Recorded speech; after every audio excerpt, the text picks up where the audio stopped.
মানে আজকে রাত্রে যত বদমাশি করবে কালকে আনন্দের নাম করে আরও বদমাশি করবে। ইসলামে দিবস পালন নিষিদ্ধ, টোটালি বলছে দিবস পালন নিষিদ্ধ। ফেতনার পরে ফেতনা, যাবেন কোথায়? আহলে হাদিস আন্দোলন বাংলাদেশ, আসুন পবিত্র কুরআন ও সহিহ হাদিসের আলোকে জীবন গড়ি। আজকে কি 31st নাইট নাকি? জীবনে আমরা এসব শুনি নাই। এই কয়েক বছর থেকে এই সময় ফেতনা আসতেছে। 31শে ডিসেম্বর আজকে নাকি? এটা ফেতনার দিন। কালকে 1 জানুয়ারি আনন্দের দিন। মানে আজকে রাত্রে যত বদমাশি করবে কালকে আনন্দের নাম করে আরও বদমাশি করবে। এই দুটো দিনই হচ্ছে বদমাশি করার দিন। অথচ মুসলমানের কাছে প্রতিটি সকালই নববর্ষ, তাই না? ঘুমিয়ে গেছে শেষ। প্রতিটি সকালে যে আল্লাহ পাক আমাকে ঘুম থেকে উঠালেন, আমি তার জন্য শুকরিয়া আদায় করি না? আলহামদুলিল্লাহ লাযী আহিয়ানা বা'দা মা আমাতানা ওয়া ইলাইহিন নুশুর।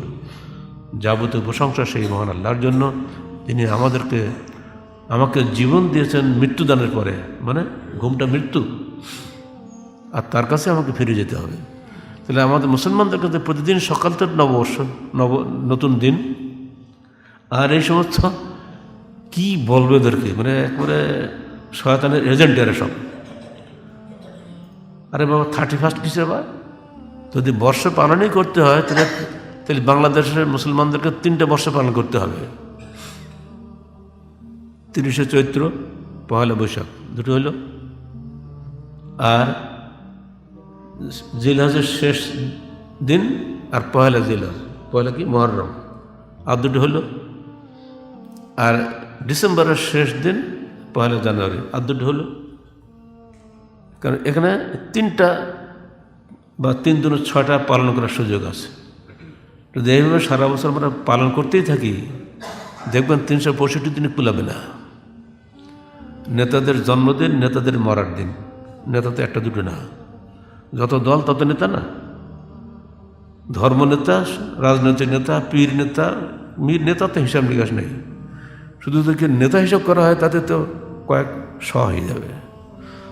ইসলামে দিবস পালন নিষিদ্ধ, টোটালি বলছে দিবস পালন নিষিদ্ধ।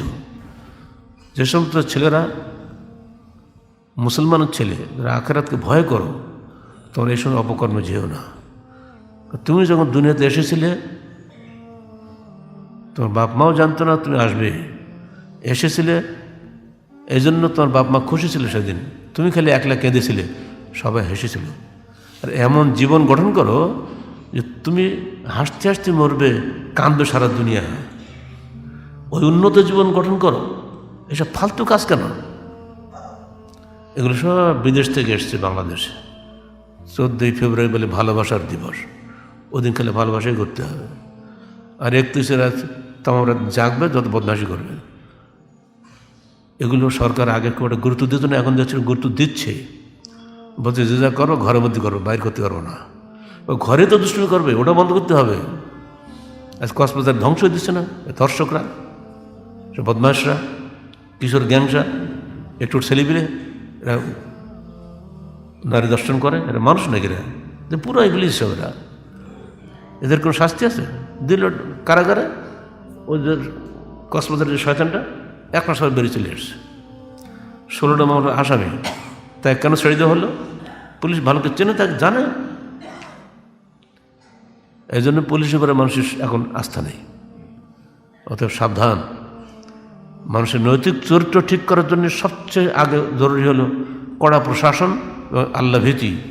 আল্লাহ ভীরুতার সবক না দিয়ে খালি রাইফেল উঁচু করে কোনো কিছু করা যাবে না।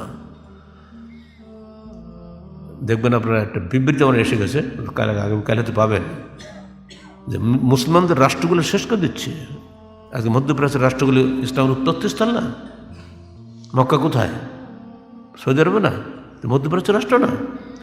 একটার পর একটা সেখানে আধুনিকতা নাম করে এক ধ্বংস হয়ে যাচ্ছে এখন সেখানে। বাধ্যে প্রতিবাদ দিলাম আচ্ছা মতো। আমরা মধ্যপ্রাচ্যকে সম্মান করি ইসলামের কারণে, সম্পদের কারণে নয়। ওরকম সম্পদ কাফেরও আছে। মুসার ভাই কারণেরও ছিল, একসময় বহু সম্পদ ছিল, ওই সম্পদের 3 মূল্য দেয় না। মিসকিন মুসা সম্মানিত, ধনকুবের কারণ নিন্দিত, ঘৃণিত, অসম্মানিত। মধ্যপ্রাচ্যের কোটি কোটি টাকার মালিক হোক, এটা আমরা আদৌ চাই না। ফকির থাক তাও ভালো, কিন্তু আধুনিকতার নাম করে, উদারতার নাম করে, উদার হওয়ার নাম করে আজকে অবিবাহিত যুবক যুবতী একসাথে এক ঘরে থাকবে, এটাকে বৈধ করা কোন মুসলমান পারে? হোটেলে দুটো সিট, কেমন একটা সিট একজনের, একটা সিট আরেকজনের, কে কোথাও ঠিক নেই। যে যেমন পারে আসতে পারবে, কোনো স্বামী স্ত্রীর বৈধ কোনো লাইসেন্স দরকার নেই। এটি কোনো আইন হলো? এই সমস্ত আইনের কোনো মূল্য আছে? ইসলামের উদ্ভব ভূমি যেখানে নষ্ট হয়ে যাচ্ছে, ওদের দেখা দেখি আমাদের বাংলাদেশও করবে আগামীতে। ও যা করলে তো আমরা করলে দোষ কি বলবে না? সে এত আলেম আছে। জি না, কোনো মানুষের দোহাই দেবেন না। হাদিস দেখেন যদি কী বলছে, কোনো বেগানা নারী পুরুষ কোশ্চিনকালে একসাথে থাকতে পারে না পর্দা ছাড়া। পর্দা ছাড়া কোশ্চিনকালে কোনো নারীর ইজ্জত রক্ষা পাবে না, যতই আপনি আইন করেন। ওইসব আইনের কোনো 3 মূল্য নাই। মানুষের স্বভাব ধর্ম ইসলাম, ইসলামের বিধান হলো চূড়ান্ত। এই বিধানের বিপরীত যেই করবে সে ঠকবে, সে যত ক্ষমতাশালী হোক না কেন।